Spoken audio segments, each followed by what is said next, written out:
The old house at the edge of town was known to everyone, but not many had the courage to speak of it, and fewer still had dared to venture inside. There was something strange about that place, something that kept even the bravest at bay. No one knew the full story, but the rumors were enough to make you think twice before you got too close. It was said that anyone who set foot in the house after midnight never came out the same. Some went missing entirely, while others returned with blank stares, their eyes lost in some faraway place. But the worst part? They couldn't remember what had happened to them. Not a single detail. Tonight was no different. Jake had heard the stories all his life, but tonight, something felt different. He had a strange pull, an inexplicable urge to go and see for himself. Maybe it was the dare from his friends, or maybe it was the alcohol coursing through his veins. Either way, he found himself walking down the cracked road leading to the house, the wind howling through the empty trees as though it was warning him to turn back. The house stood tall in the distance, its windows like hollow eyes watching his every step. The door, slightly ajar, seemed to beckon him. It was then that Jake remembered the legend. The door never opens for anyone but the willing. Shaking off the uneasy feeling in his chest, Jake pushed forward. He stepped inside, the wooden floorboards creaking under his weight. The air was cold, a thick, damp fog filling the space, despite the warmth outside. His flashlight flickered, its weak beam barely cutting through the darkness. And then, the door slammed shut behind him. Jake spun around, his heart racing. He was trapped. A cold sweat broke out on his brow as he tried the handle. Locked. That's when he heard it. A soft whisper. "You shouldn't have come." Jake froze. The voice was soft, almost inaudible, but it seemed to come from everywhere. His pulse quickened, and his breath caught in his throat. The dim light of the flashlight quivered in his hand as he turned slowly, scanning the room for any sign of movement. Nothing. It was silent again, unnervingly so. But Jake couldn't shake the feeling that something was watching him, something in the shadows just out of sight.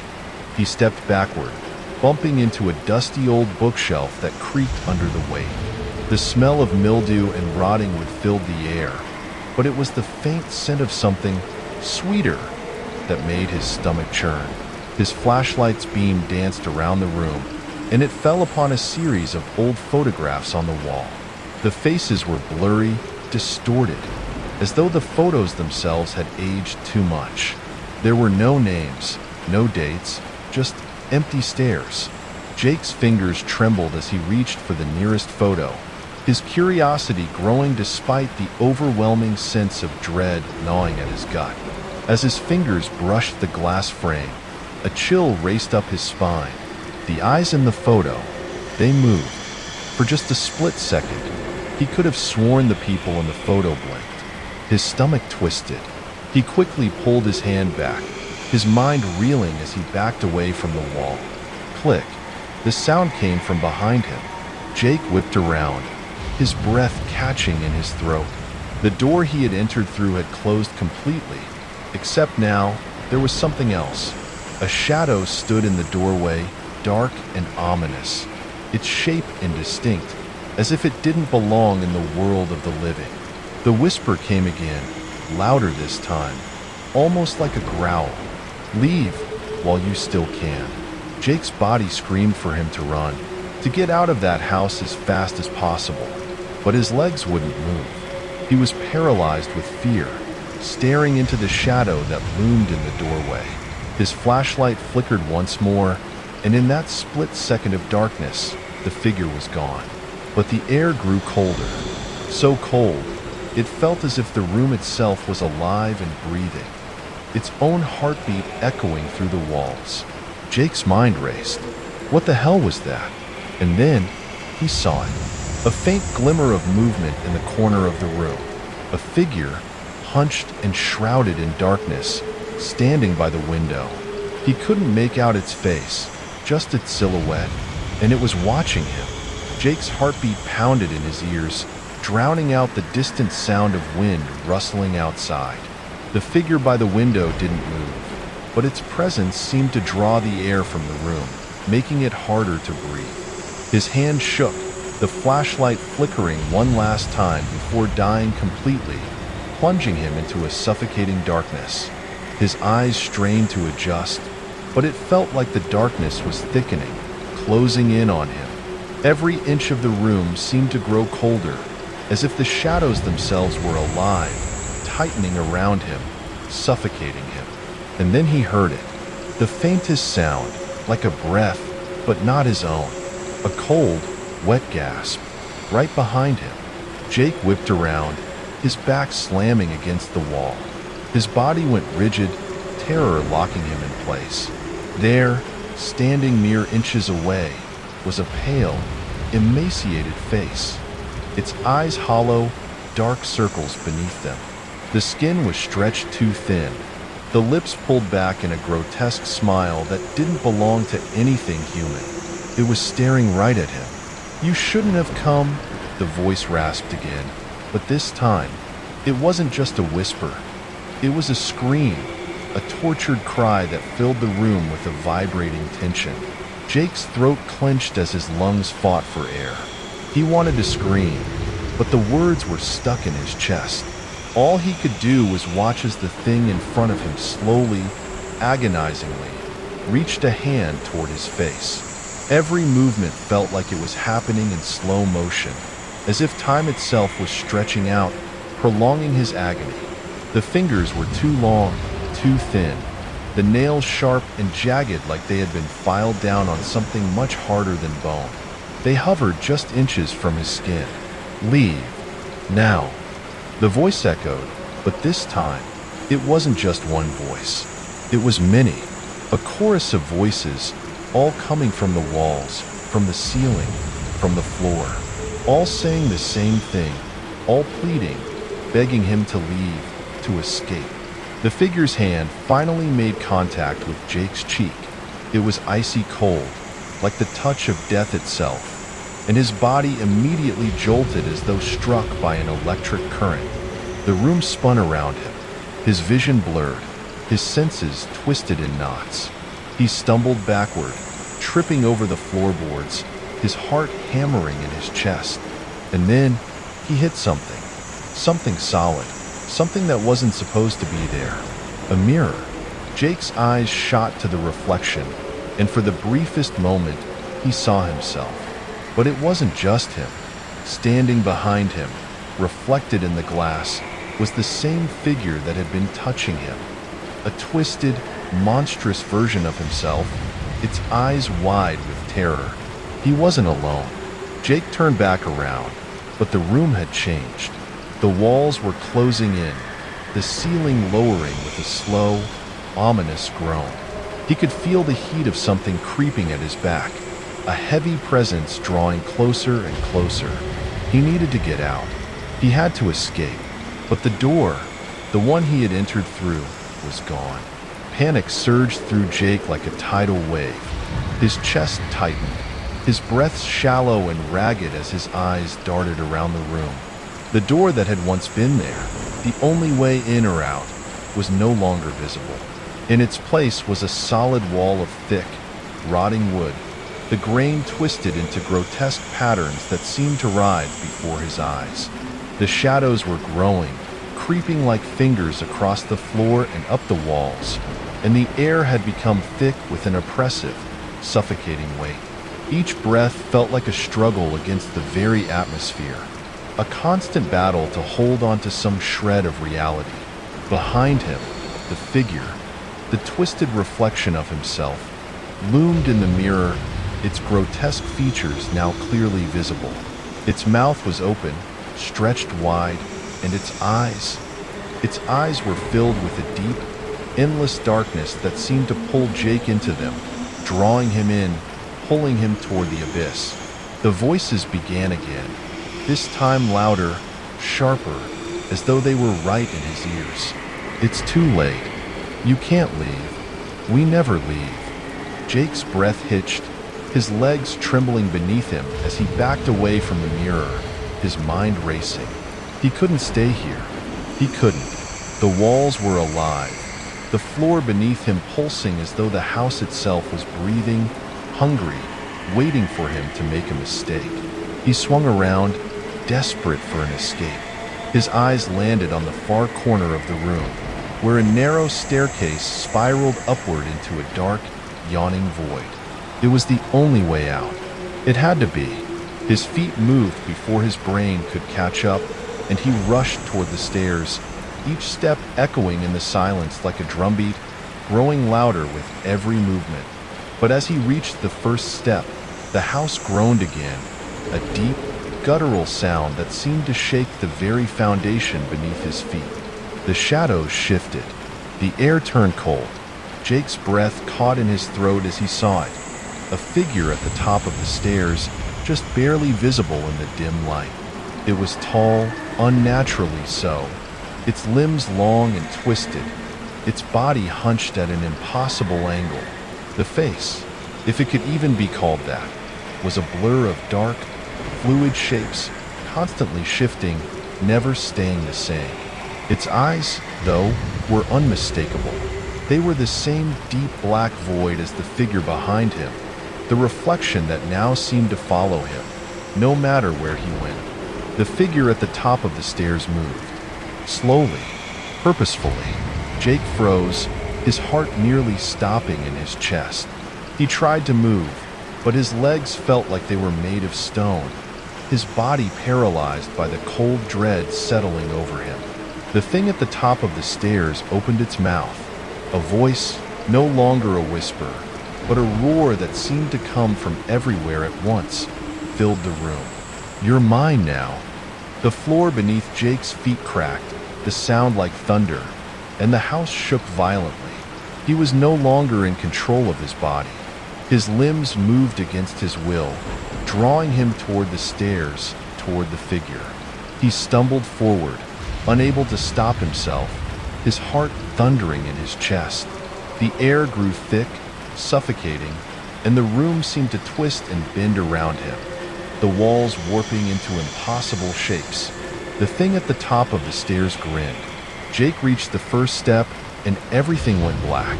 Jake's eyes snapped open, but the world around him was a blur of darkness. For a moment, he thought he had been struck blind. Everything was pitch black, the silence deafening. He tried to move, but his body felt heavy, as though it were being held down by some invisible force. His chest rose and fell with shallow, panicked breaths as he tried to make sense of where he was. His mind spun, fragmented images flashing through his thoughts, images of the house, the figures, the endless whispers, the dark figure on the stairs, the air, thick with malice. But then, something strange happened. A light flickered, faint and distant, like a candle in the dark.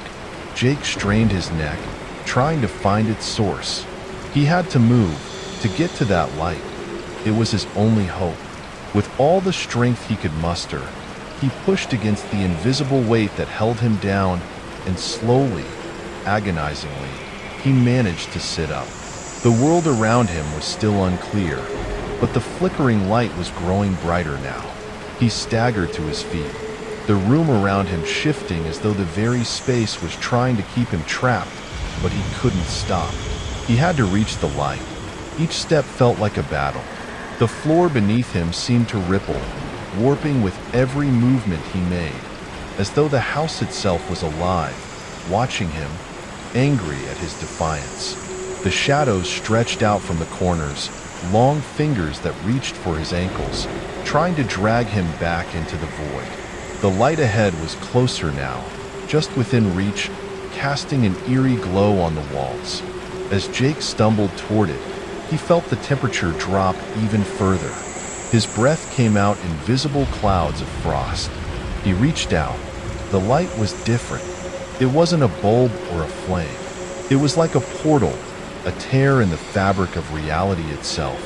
The air around it hummed, a low, vibrating noise that made his skin crawl. The shadows recoiled from it, but they didn't disappear. They gathered like a storm, swirling and churning at the edges of the light's pull. Jake's hand hovered just before the source of the glow, the warmth of it almost unbearable, like the heat before a storm. He could feel something pulling him closer, toward the light, toward the unknown. But then, something stopped him. A voice. Not a whisper this time, not a scream. It was a guttural, rasping sound that made his blood run cold. "You can't leave." Jake froze, his hand inches from the light. He knew that voice. It was the same voice that had warned him before. But this time, it was different. This time, it wasn't just a warning, it was a command. "You belong here. We all belong here." Jake's heart pounded as he pulled his hand back. The room grew colder still, and the shadows began to close in on him again, their tendrils creeping along the walls, the ceiling, the floor. The figure appeared again. This time, it wasn't at the top of the stairs. It was standing right in front of him, its face now clearer than before. There was no mistake. It was him, a twisted, mangled version of himself, its skin stretched too tight, its eyes hollow and black, its lips curled into a grin that was far too wide. "You are one of us now." Jake felt his breath catch in his throat as he stumbled back, the light before him flickering, almost fading. But then, the figure stepped closer and everything went dark. The darkness was suffocating. It felt as though Jake had been swallowed whole by the night itself, with nothing but cold, empty space around him. His mind spun in every direction, desperate for something, anything, solid to hold on to. His heart raced, every beat echoing through the void as his panic rose. He reached out, but his hands touched nothing. No walls, no floor, not even air. Just an endless, consuming blackness. But then, a sound, like a distant whisper. A call from somewhere far away, barely audible but unmistakable. "Come back." The voice was soft at first, like a lullaby, sweet and inviting. But as it repeated, it grew louder, its tone darker, more insistent. Jake's eyes strained against the darkness. He couldn't see anything, couldn't feel his own body anymore. He was losing himself, vanishing into the nothingness. "Come back to us." It wasn't just one voice now. It was many, a chorus of whispers, each one more familiar than the last. The voices of those who had come before him, those who had been lost in this place. Jake's mind flashed to the photographs on the wall, the twisted faces, their eyes empty. He remembered the reflections in the mirror, the monstrous versions of himself, the cold touch, the whispers. He was being pulled toward them, toward something he didn't understand, and he could feel himself sinking into the abyss. It was as if the darkness itself was alive, feeding on his fear, on his doubts. "You can't escape. You never could." The voice came from behind him now, much clearer, colder. Jake spun around, but there was nothing to see. No figure, no shape, just the void. And yet, the voice came from everywhere, surrounding him. "You are one of us now, Jake. Forever." Jake's pulse raced. His throat tightened as the words seeped into his skin, wrapping around his chest like chains. It was too much. He couldn't breathe. He couldn't think.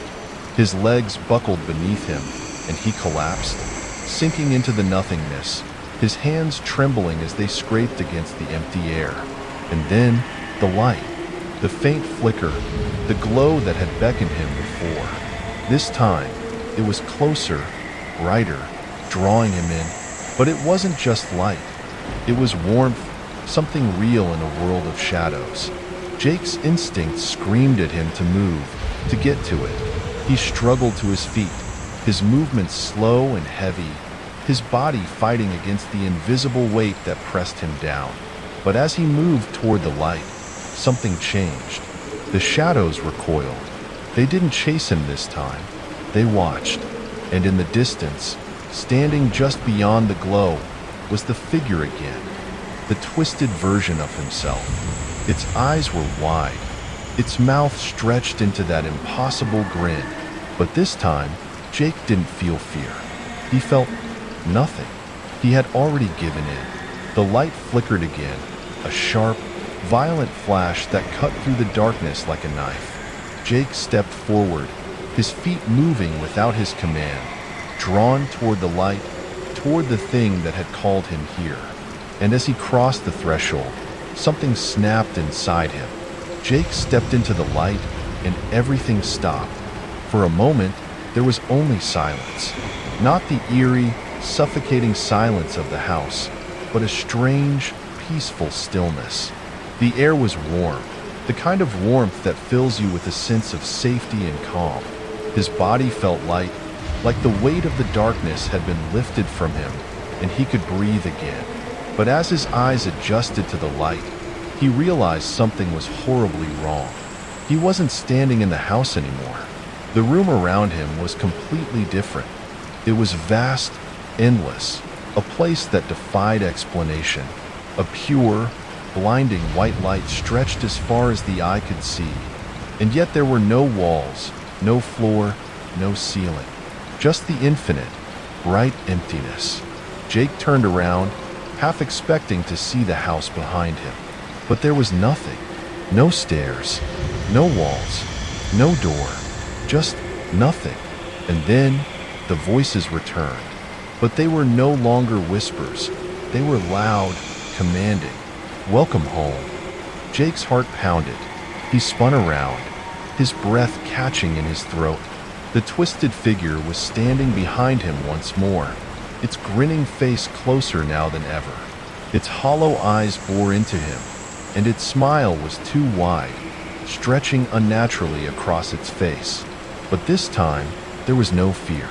The words the figure spoke were not threats. No, they were familiar, comforting. "You are one of us now." The realization hit him like a physical blow. He wasn't trapped in the house anymore. He wasn't in a place of darkness and terror. He was in a place of belonging, a place where all the lost souls were called to, a place where the shadows couldn't hurt him. He had given in. He had accepted the fate the house had promised. The figure stepped closer, placing its hand on Jake's shoulder with a chilling but strangely soothing touch. "You have crossed the threshold." Jake blinked. His mind, once frantic with fear, had gone silent. He no longer remembered what it was like to feel terrified, to feel alone. All of that had been taken from him, absorbed into the light. He looked at the figure again, and in its eyes, he saw something he had never seen before. Understanding. It wasn't malice. It was sympathy. "Now, you will never leave." Jake stood motionless, his thoughts no longer his own. The house, the shadows, the figure, they were all a part of him now. All of it had merged into one, and in that moment, he knew the truth. There was no escape. There never had been. And as the figure faded into the light, Jake's mind finally surrendered. He had become a part of the house, a part of the darkness. And there, in the endless expanse of light and shadow, Jake knew he was never going to leave. The end.